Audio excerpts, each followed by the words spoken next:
President. The past 2 mornings I've highlighted the Oregon Office of Economic Analysis's review of our housing market. High housing costs and stress to a tight family budget and shape decisions about where to live and work.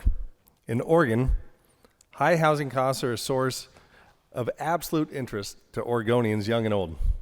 Population growth has increased demand for the already limited supply due to restrictive market forces imposed by government, resulting in rent and price increases for those competing for housing.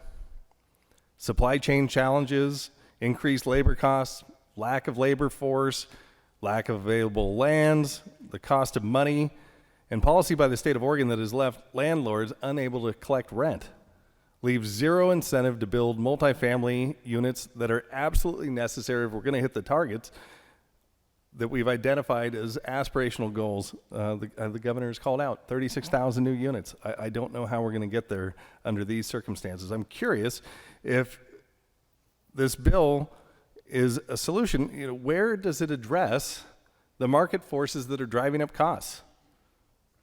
When are we going to address the underlying systemic problems that restrict housing production? Land supply, overregulated industry, expensive local system development charges, all the things I mentioned, labor costs, lack of labor, down the line. When are we going to talk about those things and not just kick the can down the road? I've asked our friends in the multifamily housing industry, what do you want this body to know? Their response was, our message is housing providers want to keep people housed since they are our customers. We don't make money evicting people. We lose money in every eviction. We are the solution, not the problem. But why are so many multifamily housing contractors not currently building in Oregon? Is that a question that we want an answer to? And will the answer lead us to a bill like the one before us tonight? I think the answer is no. With respect to homelessness, when are we going to address the problem of addiction? When are we going to see the investment in addiction and treatment services promised under Measure 110? Madam Governor, you doubled down during the election that you were going to put an exclamation point on Measure 110. That this was the solution and you were going to drive the investment through and you were going to make this happen. I've yet to see it. And it is time for action. Where do people go today when they're discharged from a mental health facility? Is the answer back to the streets?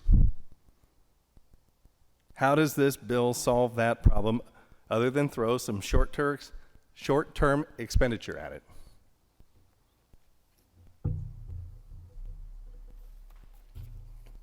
I look through this bill. I'll be honest with you, I struggle when I see how many references there are to towns with a population of over 10,000. I represent 140,000 people. I got 3 towns that are over 10,000. So less than 40,000 of my 140,000 constituents are going to be considered with some of these ideals. Housing production accountability. I mean, some of these things are good ideas. Youth homelessness, I understand the reason we would want to invest. Termination of residential tenancy for non-payment. Extending this timeline. These people have not been paid. They've made significant investment to house people. They deserve to be compensated for their investment. And we're going to extend this out. This is a bad idea. Modular housing. Why not manufactured homes? Why would we limit this? Moderate income housing pre-development loans. Yeah, this is a good idea. It has merit. Agricultural workforce housing grants. Absolutely. Emergency use of appropriations. Where's our economy going? Do we know that we have the ability to sustainably invest in these measures? I have concerns. My interests to serve in this body are driven by a desire to solve problems. I have no interest in a Band-Aid. I have interest in real solutions, and colleagues, this is not it.